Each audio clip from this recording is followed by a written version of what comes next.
na si Vito ng Inlia at sasailalim ito sa custodial investigation. Kinakailangan ni Lily na magsinungaling kay Iris na kinidnap ni Jasmine si Camila upang hindi ito maghinala sa kanya at tumawag na sila ng mga pulis para i-report ang nangyari. Dito na nga sinabi ni Iris kay Lily na kaya kinuha ni Jasmine si Camila dahil anak niya ito. Nagkukunwari naman si Lily na sobra siyang nagulat sa kanyang nalaman at nasaktan din siya nito upang mapaniwala niya talaga si Iris na wala talaga siyang alam sa totoong pagkatao ni Camila. Narinig naman ni Agent Pascual sa kanyang mga kapwa agent na nagsasagawa na nga na checkpoint ang mga pulis dahil kinuha ni Jasmine ang anak ni Lily. Kaya nagmamadali na nga nagtungo si Agent Pascual sa lugar kung saan may checkpoint para iligtas niya si Jasmine. Kinakabahan ng gusto si Jasmine nung may checkpoint sa daan, ngunit walang magagawa si Jasmine kundi kinakailangan niyang huminto.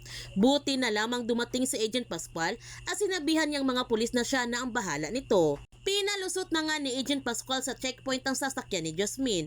Nakahinga na maluwag si Jasmine nung nakalayo na sila sa checkpoint at salamat kay Agent Pascual dahil tinulungan niya si Jasmine na makatakas. Pagkatapos iligtas ni Pascual si Jasmine, ipinaalam na niya kaagad kay Sandro na pinalusot na niya sa checkpoint si Jasmine at ang anak nito.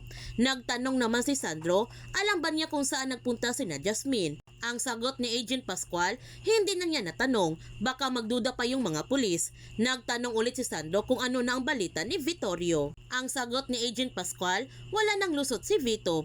Patong-patong ng mga kaso kay Vito, pati yung mga anomalya sa negosyo, pati si Iris, damay na rin doon. Nagtanong ulit si Sandro kung hindi ba kasama ni Jasmine si Tyrone. Ang sagot ni Agent Pascual na hindi. Gayon pa man, nakarating na nga ng ligtas si na Jasmine at Camila. Dumating na rin si Mang Berting para ibigay kay Jasmine ang mga pagkain na kanyang dala. Gusto sana ni Mang Berting na samahan niya si Jasmine para may kasama ito habang wala pa si Tyrone.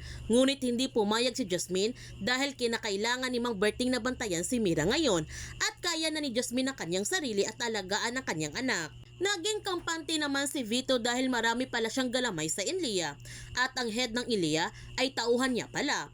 Kaya malulusutan niya ang kaso na kanyang kinakaharap ngayon. Nagpunta na nga sina Iris at Harry kay Sandro para kumbinsihin na pumanig ito sa kanila.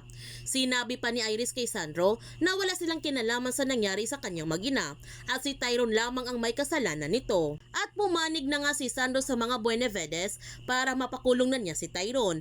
Nalaman naman ni Sandro mula kay Iris na kayang malulusutan ni Vito ang kanyang kaso dahil marami silang kakampi sa loob ng Inlia. Binalaan ni Sandro si Iris na huwag itong maging kampante dahil mayroon ding mabubuting agent sa Inlia. Masaya naman si Iris dahil kakampi na nila ngayon si Sandro, pero hindi nila alam ni Iris at Harry na may binabalak si Sandro sa kanila. At nagpapanggap lamang si Sandro na pumanig ito sa mga Buenavedes upang malaman niya ang totoo at para na din mapalapit siya sa mga Buenavedes upang malaman niyang lahat ng kanilang kinikilos. Dumating naman si Tyrone sa bahay na tinutuluyan ngayon nila Jasmine at Camila at sobrang masaya si Tyrone nung nakita niya ang kanyang anak. Kaya huwag natin palalapasin ang kapanapanabik mga tagpo sa Lavender Fields.